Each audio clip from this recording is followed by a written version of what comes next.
Welcome to butterflies. ഇന്ന് നമ്മൾ ഉണ്ടാക്കാൻ പോകുന്നത് ചക്ക വറുത്തതാണ്. അതിനാവശ്യമായ സാധനങ്ങൾ എന്തെല്ലാമാണെന്ന് നോക്കാം.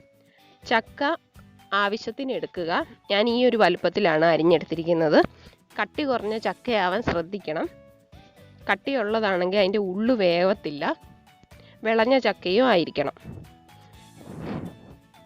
ചക്ക അരിഞ്ഞു വെച്ചതിലേക്ക് മഞ്ഞൾപ്പൊടി ചേർത്ത് കൊടുക്കാം. 1/4 ടീസ്പൂൺ മഞ്ഞൾപ്പൊടിയാണ് ഞാൻ ചേർത്തിരിക്കുന്നത്.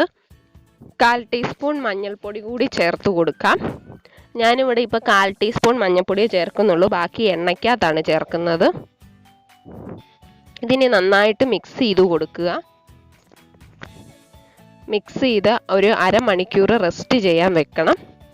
അപ്പോൾ മഞ്ഞൾപ്പൊടിയും ഉപ്പും നന്നായിട്ട് ചക്കച്ചുളയിലേക്ക് പിടിക്കും.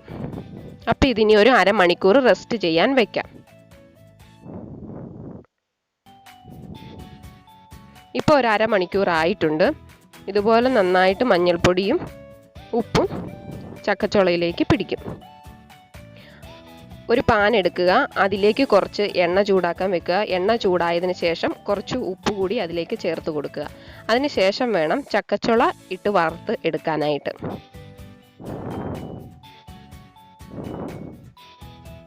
ചിലർ ഉപ്പ് വെള്ളമായിരിക്കും ചേർക്കുന്നത്. അങ്ങനെയാണേലും ഞാൻ ഈ രീതിയിലാണ് ചെയ്യുന്നത്. ഇപ്പം നല്ല ക്രിസ്പി ആയിട്ട് വന്നിട്ടുണ്ട്. അതൊന്ന് ഇളക്കി നോക്കുമ്പോഴത്തേക്ക് നല്ല ക്രിസ്പി ആയിട്ട് നമുക്ക് സൗണ്ട് കേൾക്കാൻ പറ്റും. ഇപ്പം അതൊരു കിച്ചൺ ടിഷ്യൂയിലേക്ക് മാറ്റി കൊടുത്തിട്ടുണ്ട്. അപ്പോൾ നമ്മുടെ ചക്ക വറുത്തത് ഇവിടെ റെഡി ആയിട്ടുണ്ട്. ഇപ്പം ചക്ക സീസൺ ആയതുകൊണ്ട് എല്ലാവർക്കും ചക്ക ഇഷ്ടം പോലെ കിട്ടും. അപ്പോൾ എല്ലാവർക്കും വീട്ടിൽ ട്രൈ ചെയ്ത് നോക്കാവുന്നതാണ്. ഇത് ക്രിസ്പി ആയോ എന്ന് ഞാൻ ഒരെണ്ണം എടുത്ത് ഒടിച്ച് കാണിച്ച് കേൾപ്പിക്കാം.